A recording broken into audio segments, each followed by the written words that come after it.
le projet, 3 fois sur 4, il arrête. Donc on s'est investi pendant 1 an et demi, 2 ans et demi, 3 ans, et là, tout le monde est content. Hein. On a dépensé l'argent, on a fait des photos, pas de problème, on a mis ça sur Internet, tout le monde est content. Oui, d'accord, mais enfin, aussitôt, à peine vous avez tourné le dos, que ça s'arrête, parce qu'il n'y a pas une appropriation. Donc moi, je crois quand même qu'il y a un vrai travail à faire hein, pour l'appropriation par les acteurs locaux, et un projet africain doit être porté par les Africains, point. Si on veut que ça dure, que ce soit la mise en place d'une rizière, le développement de l'agriculture, la construction d'écoles ou je ne sais quoi, franchement, il faut absolument que, même s'il y a un financement étranger, il faut qu'il y ait un portage par les personnes concernées. Et j'ajoute, même si l'essentiel du financement est étranger, je pense que c'est important de demander aux pays concernés de participer financièrement. Moi, je ne crois pas dans la gratuité. Hein. La gratuité n'est pas éducative. Vous ne respectez que ce que vous payez, et à partir du moment où vous payez quelque chose, vous avez fait un effort, et pour garder, vous êtes acteur. Hein. Quand on vous donne tout avec, comme l'oiseau avec la péclée, là, pour son petit, voilà, je pense que ça n'est pas responsabiliser les gens, hein, que de faire des projets 100% gratuits pour l'utilisateur. L'utilisateur, il a sa part de responsabilité, il doit mettre un peu la main à la poche. Et alors si je prends la RDC, je ne dis pas pour tous les pays, hein, mais en tout cas la RDC, la population est pauvre, mais le pays est riche. Bon. À Kinshasa, il y a de l'argent partout, partout. Il suffit de se tourner, c'est tout.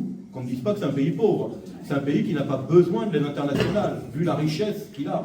Dans la population, il y a 72% des gens qui vivent au-dessous du seuil minimum de pauvreté. Oui, la population est pauvre, mais le pays est immensément riche. Certains disent d'ailleurs que c'est la malédiction du pays, qu'il est tellement riche qu'il est convoité par partout et pillé de tout le monde. Bah oui, il est pillé d'un peu partout. Hein. Ça veut dire que tout le monde se sert à porte ouverte dans ce pays-là. Et effectivement, le voisin rwandais est le premier à se servir abondamment depuis plus de 20 ans. Depuis 2 ans, il s'excite encore un peu plus, parce que maintenant il a décidé de grignoter des terres.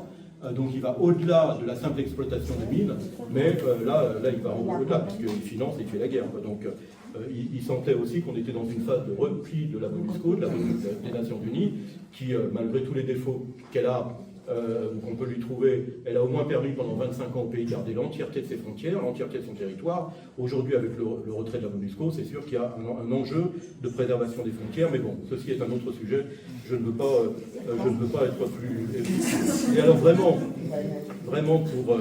pour terminer, oui, bon, globalement, évidemment, il faut rester optimiste. Hein. Bon, on a quand même vu la position des Américains récemment avec USAID, 42 milliards de moins dans l'aide internationale, avec un certain nombre d'associations et de partenaires qui sont très financés. Donc on va voir quelles vont être les conséquences sur les projets humanitaires, santé, etc., développement éducatif, parce que voilà, USAID, bon, moi j'ai travaillé avec eux à Kinshasa, en Haïti et ailleurs, bon, et au Kosovo, mais voilà quoi, c'est le retrait de USAID, c'est un vrai sujet.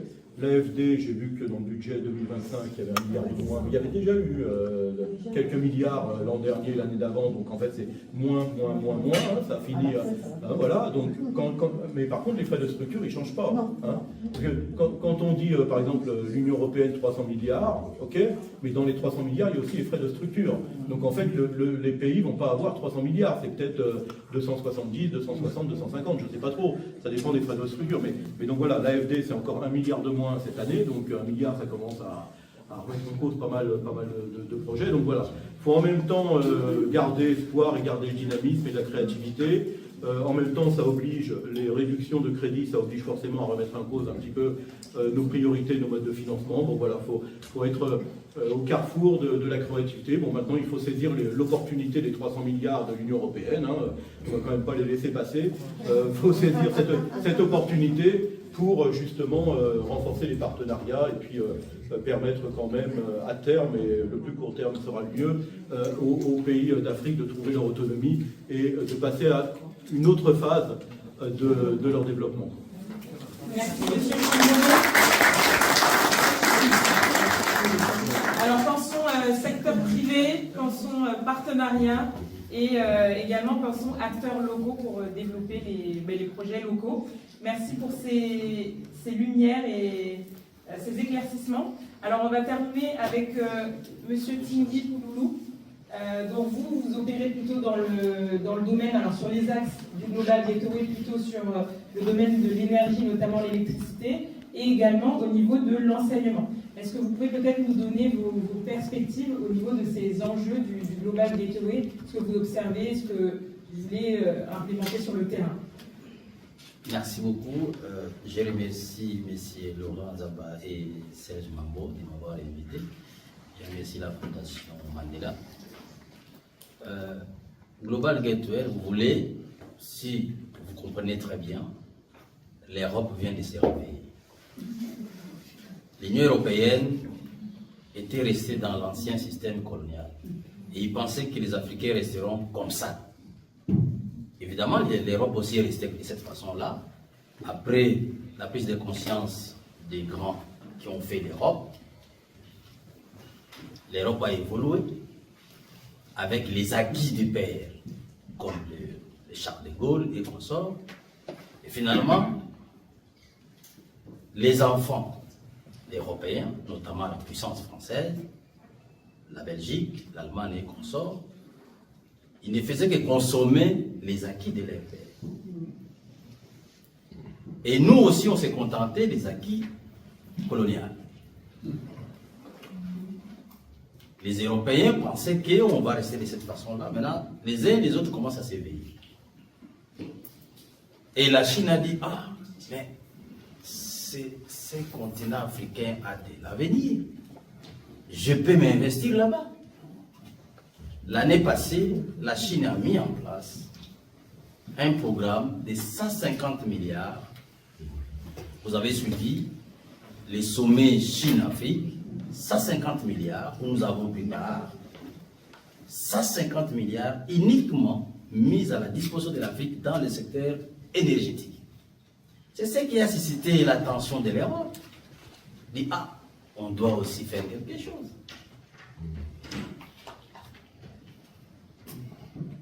Comme on venait de dire l'ambassadeur, du point de vue sécuritaire, vous voyez que les Africains ne croient plus à leur puissance, à leur oncle. L'Europe, pour nous, la RDC, là, on ne croit plus à la Belgique ni à la France. Maintenant, les regards sont tournés vers la Russie. Du point de vue sécuritaire, du point de vue économique, on se dirige vers la Chine. Et un monsieur qui n'est ni Europe, ni Asie, qui est égal à lui-même, qui s'appelle Turquie, s'improvise aussi à la République démocratique du Congo. Mais qui sait faire le travail. Qui sait faire le travail. Face à ces tableaux, l'Europe a pensé, pour la première fois, parler en termes de milliards. Depuis ma naissance, quand j'apprends que l'Europe, la France, la Belgique, veut faire un projet en République démocratique comme mon pays, c'était en termes de millions. C'est pour la première fois que l'Europe pense grand en termes de milliards pour l'Afrique. Et ça, je remercie l'Union européenne de prendre conscience et la hauteur. À cet effet, il faut que l'Union européenne, dans son tableau de développer l'Afrique, son intention est bonne, mais je pense que ça sera aussi un chapelet de bonnes intentions. Quand je vois la Chine se développer, mais ça crée un problème aux États-Unis et à l'Europe, mais si la RDC devenait grande puissance, est-ce que l'Europe sera d'accord? Pour preuve, l'Europe, la France, la Belgique,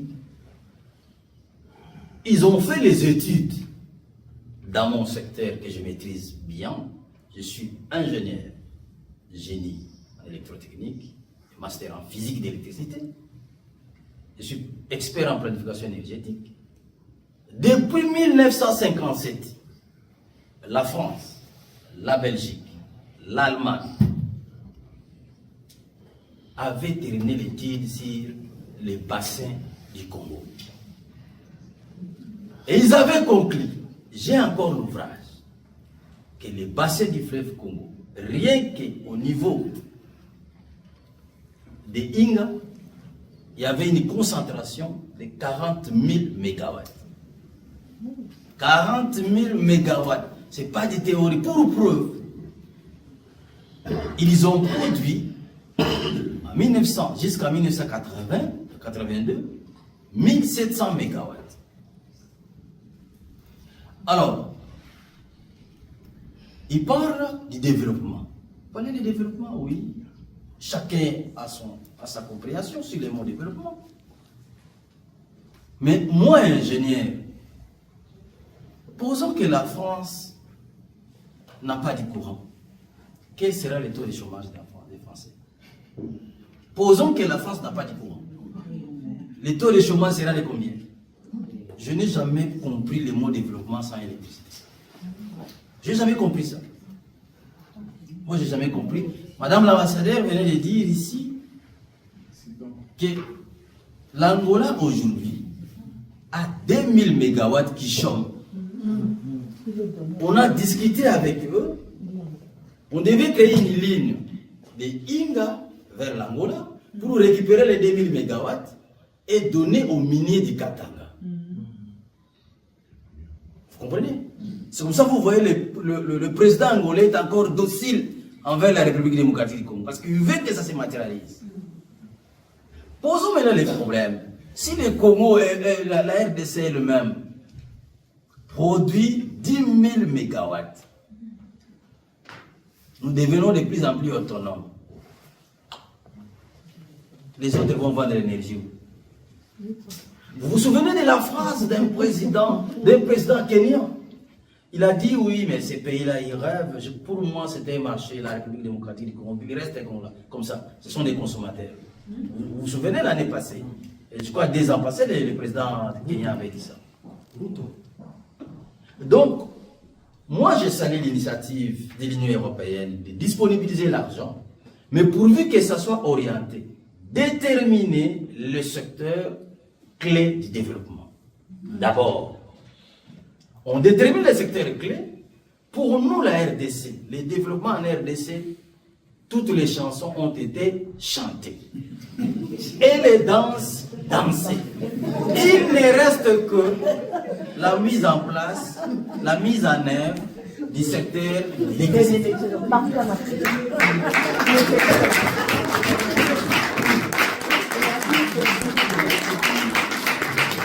Merci.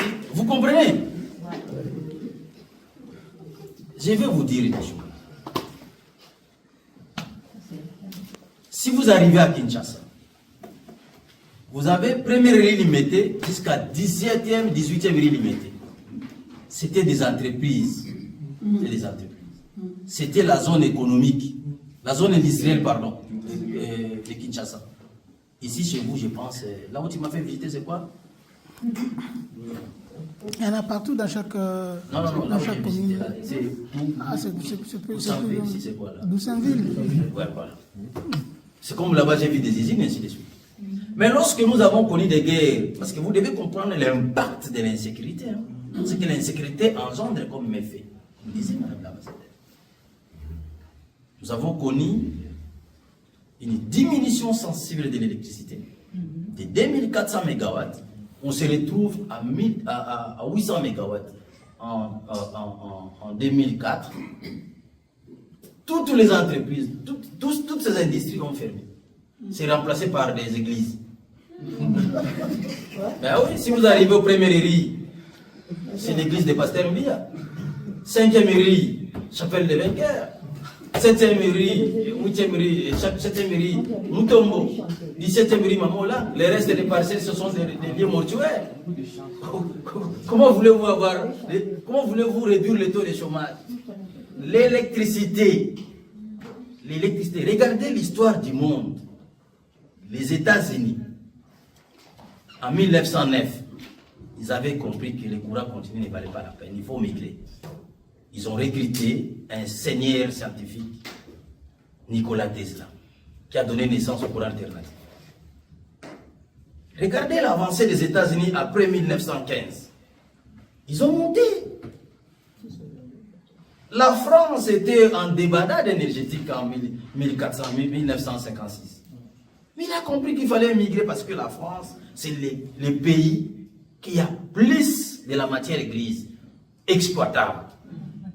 Avoir beaucoup de diplômés, beaucoup de docteurs ne suffit pas. Parce que toute connaissance qu'on ne traduit pas en produit est vaine. La France, c'est l'un des pays qui n'a pas de ressources, mais qui a des experts. Vous allez comprendre au monde, les plus grands experts en matière de pétrole sont des Français. Mais ils n'ont pas de pétrole, c'est les ressources. Quelle est l'intention? L'intention, c'est quoi? Entre nous, l'intention, c'est quoi? Il faut aller ailleurs. Alors, tu ne sais pas que ça c'est du pétrole, lui va te dire que c'est du pétrole. Puisque je l'ai dit que c'est du pétrole, je fixe les prix. Et vous révisez pourquoi? Donc, je voulais dire que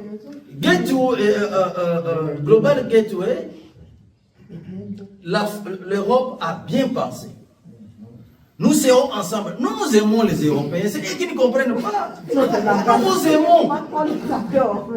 Nous vous aimons. Mais vous ne comprenez pas que nous vous aimons.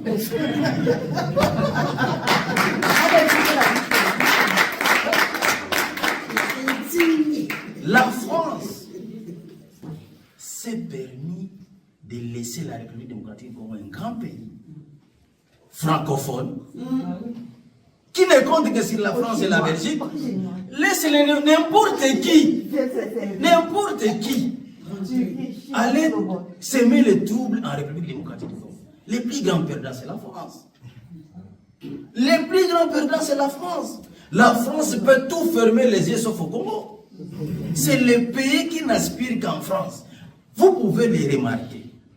Une équipe française, du football où on ne gagne rien, du football où nous ne gagnons rien, arrivé en République démocratique du Congo.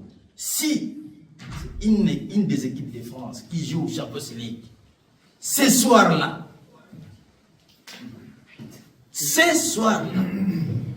tout Congolais est devant l'écran pour soutenir l'équipe française. Qu'est-ce que vous attendez pour comprendre que les Congolais sont vos frères? Mettre les sérieux au Congo. Ça dit quoi? Si nous prenons l'argent, les 150 milliards, bien entendu, moi je demanderai la République démocratique du Congo, du point de vue potentiel énergétique qu'il a, du point de vue enjeu politique qu'il dispose, du point de vue population, et du point de vue historique, que l'Union européenne consacre 40% de ces 150 milliards à la République démocratique. 40%. Et les 40%, nous avons besoin de 20 milliards. 20 milliards pour produire 12 000 mégawatts. Et si on produit 12 000 mégawatts, la France n'aura plus de problème d'enregistrer des Congolais qui viennent chercher l'emploi ici. Il y aura de l'emploi au Congo. Ça, c'est la première des choses. Du point de vue des routes, nous avons 21 000 km de routes nationales asphaltées. Nous avons 13 800 km de routes provinciales asphaltées. Et nous avons à peu près 18 200 km de routes de dessertes agricoles. Au total, vous aurez une affaire de 53 000 km parce que les mandats passés, j'étais vice-président de la grande commission aménagement du territoire à l'Assemblée nationale. On vous a présenté mes qualités politiques. J'ai eu des mandats député national et provincial. Donc, au moment où je vous parle, je suis administrateur à la SNER. C'est pourquoi j'ai l'accent sur le secteur énergétique. Je ne crois jamais au développement tel que ça se présente dans les télés et partout ailleurs. Parce que j'ai toujours dit, j'ai appris que l'eau c'est la vie. C'est ça, non? J'ai écrit, j'ai accepté. Mais j'ai ajouté, oui, l'eau c'est la vie, mais l'électricité électrique, c'est le développement. Vous êtes en vie, vous avez besoin de vous développer. Il faut de l'énergie électrique. Vous n'aurez pas les entreprises, vous n'aurez pas les industries s'il n'y a pas l'électricité. Et seule l'industrie absorbe le chômage. Seule l'industrie absorbe le chômage. L'agriculture s'est fait au Congo, nous ne vivons que de l'agriculture. Mais à quelle échelle? Très faible. Mais si c'est industrialisé, ça va consommer. Mais pour l'industrialisation, il faut l'énergie électrique. Je vais citer dans le secteur de l'éducation. Là encore, la France commet beaucoup de bêtises. Je suis en France, quand je circule, je vois la France commence à bander des histoires qu'on est en anglais. Je ne vous comprends plus. Hein. Moi, je ne vous comprends plus. Vous allez remarquer, tous les livres scientifiques, les meilleurs livres scientifiques, c'est écrit en anglais. La France ne fournit aucun effort de traduire les livres scientifiques en français et de les envoyer dans les pays francophones. Donc, vous nous poussez à devenir anglophones. Ça, c'est une faute de la France. Donc, du point de vue enseignement, nous demandons au Global Gateway de revoir les manuels envoyés dans les pays francophones. Donc, nous avons plusieurs langues en Afrique. Il y a le portugais pour nos amis angolais, il y a l'anglais pour les autres. Mais nous qui sommes dans la zone francophone, nous souffrons. Il n'y a pas de livres scientifiques qui vous aideront à atteindre les objectifs. Je vous parle en tant qu'ingénieur d'application. Je ne suis pas un ingénieur du bureau. J'ai été engagé, j'étais très petit à la SNEL à l'âge de 19 ans. J'ai grandi, j'ai passé mes échelons à la SNEL jusqu'à devenir directeur full. Et devenir député et rentrer comme mandateur. Vous comprenez? Je sais de quoi je parle. Donc, moi, je fais la gratuité. Nous ne souffrons pas vraiment de la construction des écoles, mais nous souffrons du programme. Il y a une différence entre l'enseignement et la formation. Ce que le Congo a besoin, c'est la formation pour résoudre les problèmes de la cité. Vous ne verrez jamais un ingénieur qui répare des véhicules parce qu'il est ingénieur. Donc, les garages, ils sortent de la rue.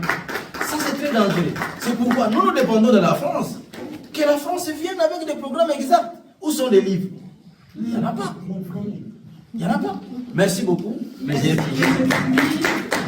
réitère encore pour souligner que les fonds ne peuvent pas rester théoriques et les fonds doivent être bien orientés. Il faut aussi, lorsqu'ils vont mettre la mise en œuvre, il faut qu'ils évitent. Ils vont envoyer les experts. 60% des fonds envoyés au Congo sera pour le paiement des experts et leur mobilité. Les 40% restants, c'est pour le personnel et finalement 10% investis et on n'aura rien. Donc, ces systèmes qu'on appelle des énergies à dissipation ouverte, en ingénierie on appelle ça, Schrödinger avait dit, il y a une politique des énergies à dissipation ouverte, ça c'est la formule européenne. Je veux qu'on retienne ça, s'il vous plaît. Oui, merci. On retient ça. Pas de formule, pas d'énergie à dissipation ouverte. C'est-à-dire on envoie l'argent, mais l'argent rentre sous forme de rétrocommission, 10% reste. Ça, on ne veut pas. Merci beaucoup.